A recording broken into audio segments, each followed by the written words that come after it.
problem is that even though we know all of those things, somehow it actually doesn't happen. When we see our doctors, when we see our supervisors, when we see our faculty members, they're actually not doing those things. They're not spending those extra 10 minutes with the patient. That kind word, that sympathetic greeting and stuff is not happening. Right? So we need to figure out why is it not happening. And that's where I bring in the concept of what's called ethical erosion. And let's now find out what ethical erosion is. So ethical erosion is the student's decline in professionalism related to clinical training. Okay? So what we found is that जब students healthcare, किसी भी healthcare field में जाते हैं, तो they have these great ideas of how they're going to do things. They're very ethical, their ethical scores are very high. But once they start rotating during their clinical training, their ethical values start going down rather than going up. Okay? So it's just the opposite of what we should think, right? कि अब हम तो सोचते हैं कि patients को देखेंगे, यही तो करने आए हैं हम, तो our values should go up. Our moral character or our moral compass should go stronger. But it seems to be the opposite. Students witness, participate in, and have troubled feelings about disturbing events in their clinical years as they participate in inpatient teams. So what they see happening on the rounds, they get very disillusioned. Okay, this is not what they signed up for. This is something not okay. So I'm sorry, this is a little bit, but I just want you to look at the, what's written here. So this is, a survey experiences of 660 third-year students at 6 schools, and this is from Pennsylvania. So again, I'm not talking about Pakistan. So don't think it's a Pakistan ka masla hai. This is an international problem. Okay, and students said that they saw a lot of, they didn't report things because they were scared of poor evaluation. So about 40% of the students said that they saw things that they didn't like, but they didn't report them. They also didn't, a number of them, good 40-50% didn't report because they wanted to fit in with the team. Also, they found that the doctors misled patients. So 53% of them said that they saw doctors misleading the patients. Similarly, circumstances, 60% said that they witnessed unethical behaviors. They were expected to mislead patients. या आपके doctor ने बोल दिया जाओ उनको जाके बोल दो कि हम कल आके देख लेंगे या मैं शाम को आके देख लूँगा. Not true. The student knows that's not true, but they can't do anything about it. They also felt the pressure, a good chunk of them felt the pressure to put themselves at risk. And look at this huge long bar, almost 100% of the students heard derogatory comments. They saw their doctors, their teams, their supervisors say derogatory comments about the patients or their families. Right? Similarly, feelings, they felt like an accomplice, they felt bad or ugly. They rethought of the ethical principles that हमने तो सुना था ऐसा नहीं करना चाहिए, but is that really true? Because this big famous doctor is also doing this, so maybe that's how things are done in medicine. And then they felt that some of their principles got eroded and they were displeased by their ethical development. So again, what is it? It's a student's decline in patient-centeredness, which seems to occur as a consequence of their clinical year. Students, again, a number of articles, a number of studies that very clearly show that their empathy declines significantly in medical school. I mean, it's just when I first looked at this literature about like 10 years ago, I was completely blown away.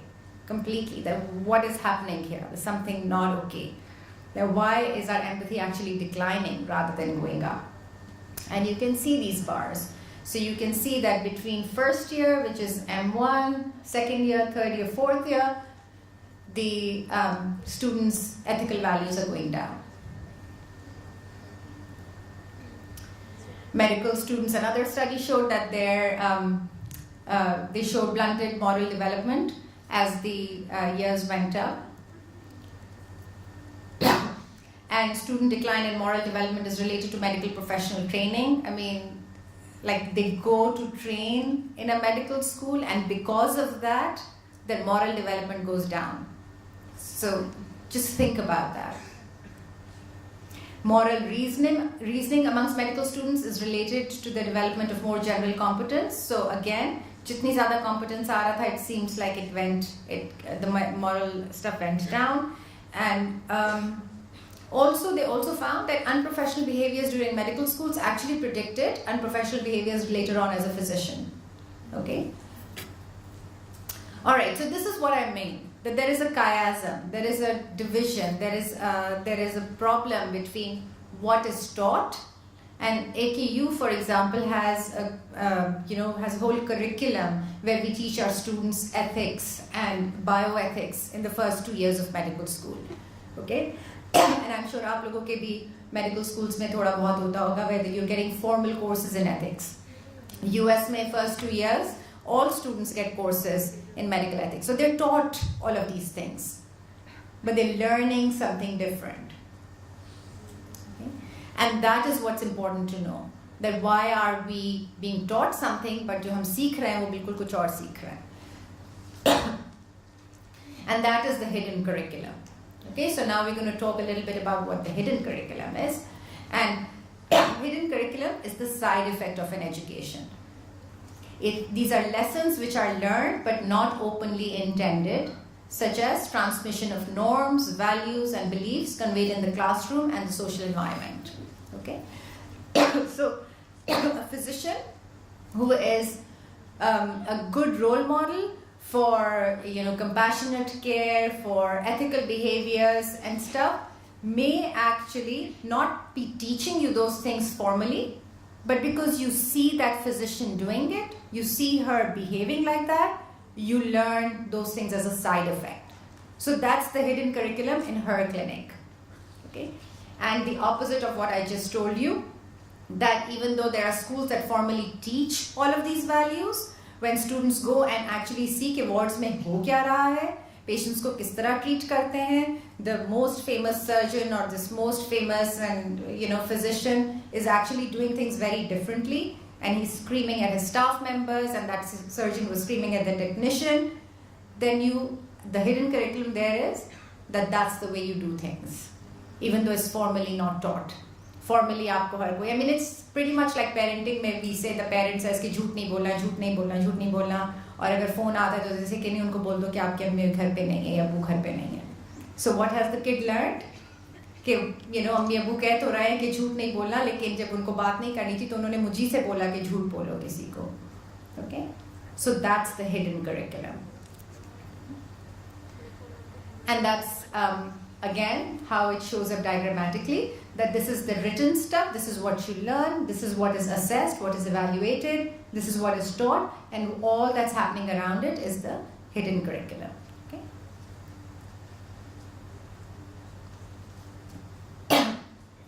So this cartoon, this teacher telling the kids, I expect you all to be independent, innovative, critical thinkers who will do exactly as I say. All right?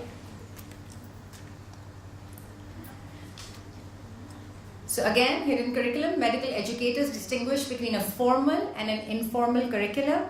Traditionally, it's applied to students. Faculty and residents are drivers. Faculty and residents are active participants in their own hidden curriculum. So, we're all active members. Even students are active members. वो भी सीख रहे हैं. And one of the things that I tell all of my students is कि आप लोग से भी कोई ना कोई सीख रहा है.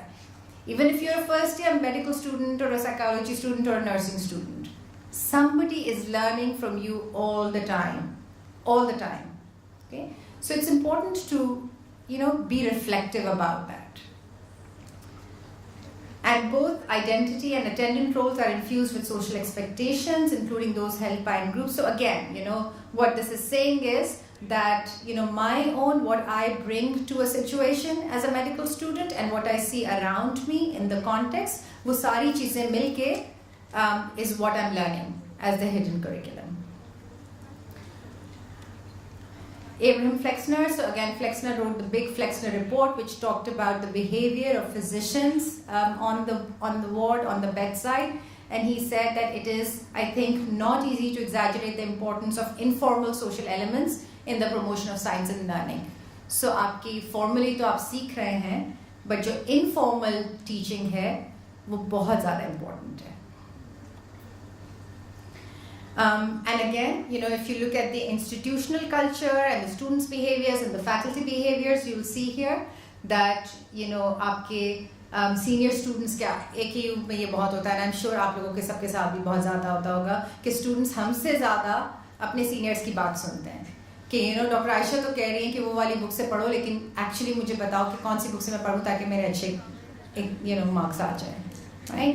USMLE में कौन सी किताब बेहतर होगी? I don't want to. So it doesn't matter. So they really listen to their seniors. It's a lot like adolescent behaviors where it doesn't matter कि आपके parents क्या कह रहे हैं. You want to listen to your friends and hear from what they're saying. And then also feedback and evaluation में हम क्या दे रहे हैं? तो अगर हम अपने students को feedback में ये बातें नहीं बता रहे, अब हम अगर evaluation में सिर्फ उनके test scores देख रहे हैं और उनको ये नहीं feedback दे रहे कि आपने patient के साथ कैसे बात की थी, then they will know that that's important to us. Those things are not important to us. Similarly, faculty के behaviors को क्या चीज़ change करती है? So उनकी promotion किन चीज़ों पे होती है? So if it's very, very clear in an institution's promotion system that they will only be promoted on the number of articles that they publish, then that's what they're going to work on. They're not going to care about all of the other things, right? But अगर आपके promotion system के अंदर inherent है कि they want to know आपने mentor कितने students को किया, आपके patient satisfaction scores क्या थे, और उन चीज़ों पे अगर promotion हो रही है, and those are also elements in your promotion, then faculty will take that seriously. Okay? Similarly, space और time कितना होता है? तो अगर if we are saying that एक doctors के clinic में कि आपने एक clinic में 50 patients देखने हैं, that does not give me time to be compassionate or humanistic. Okay?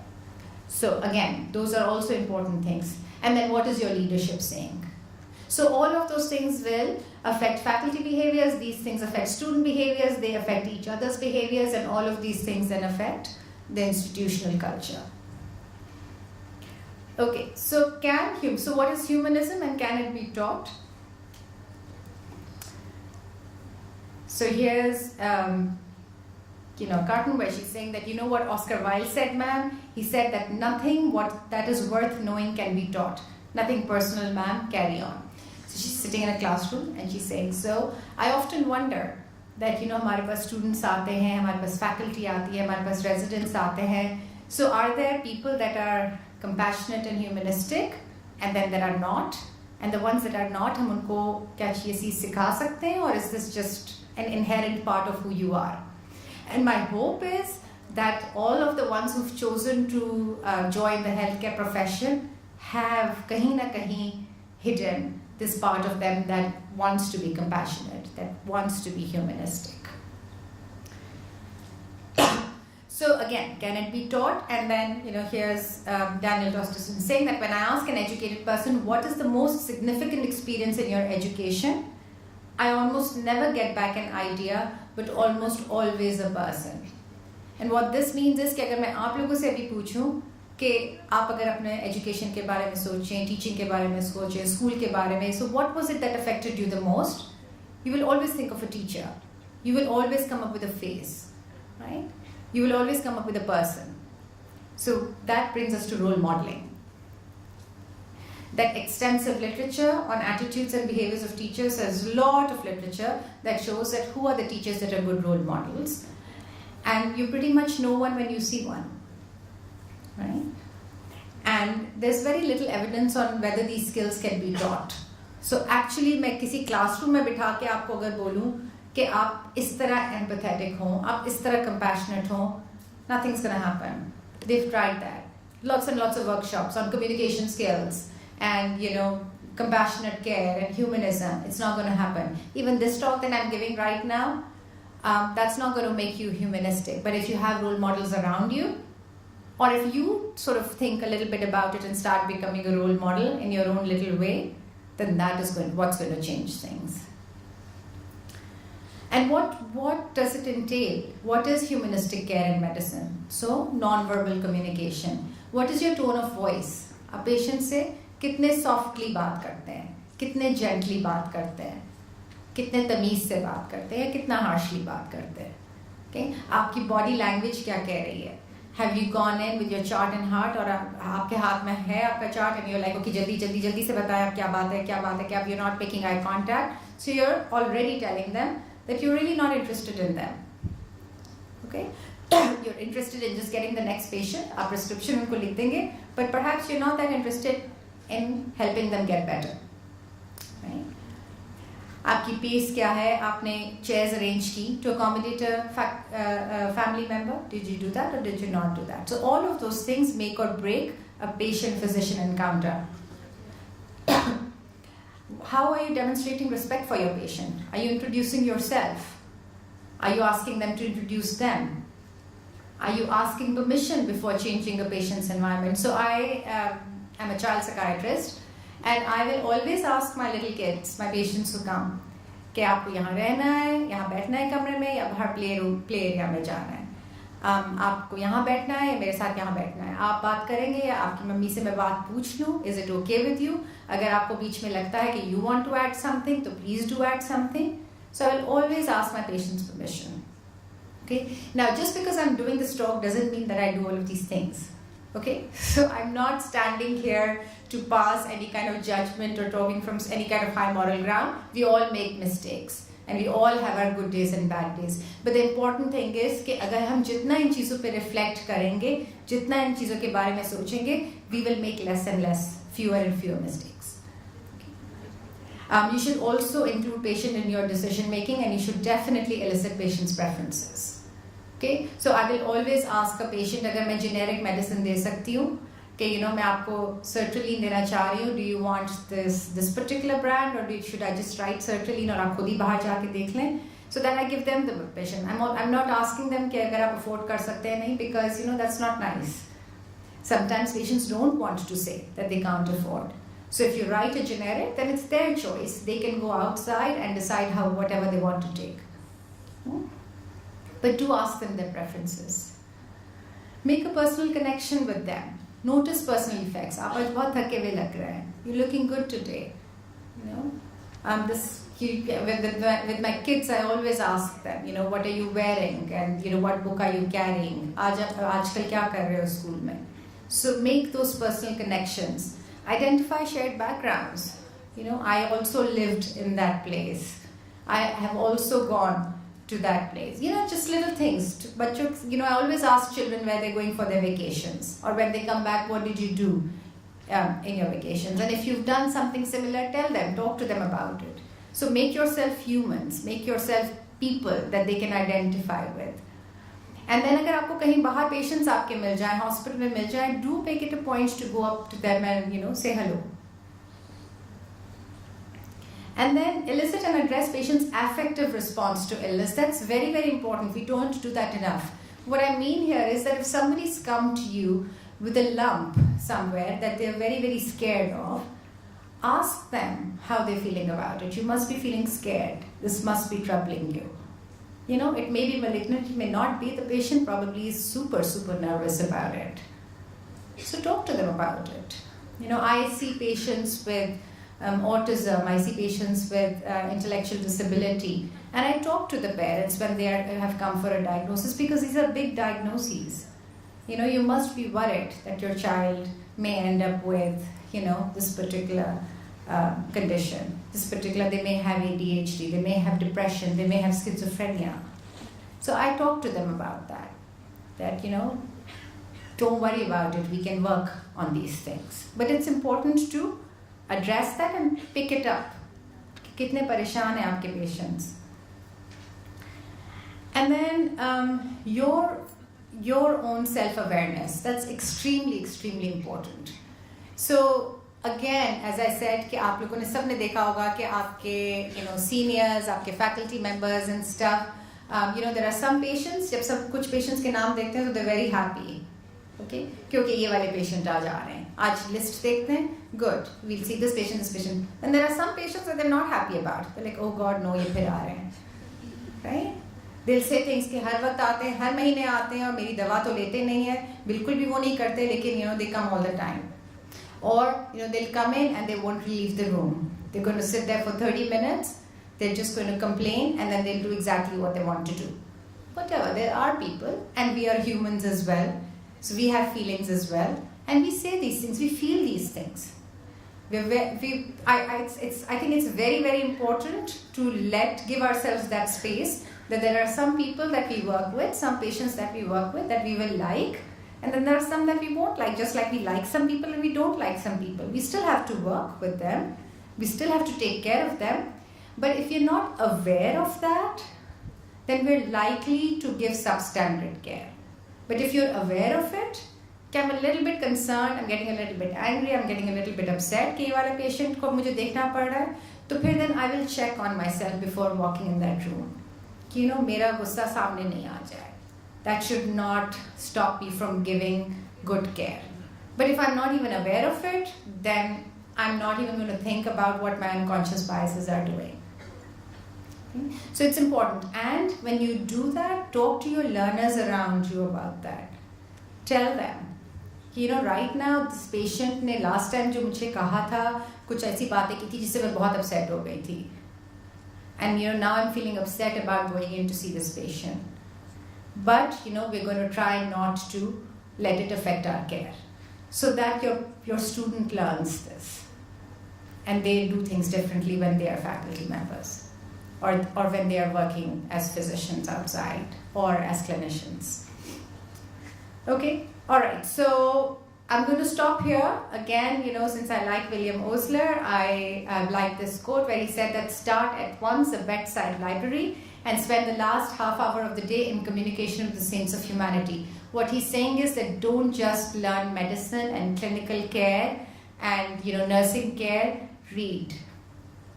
Okay, read about other things. Read your newspaper, read your articles, read about what's going on around the world, find out other things, because that will help you grow as a person.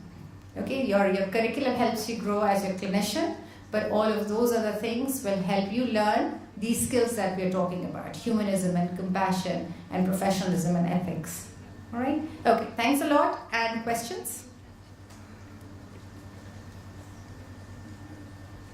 No questions? That only means two things. One, that either I was too good or either I was too bad. You were the first one. It was the first one? Okay. Okay, great. Thank you very much.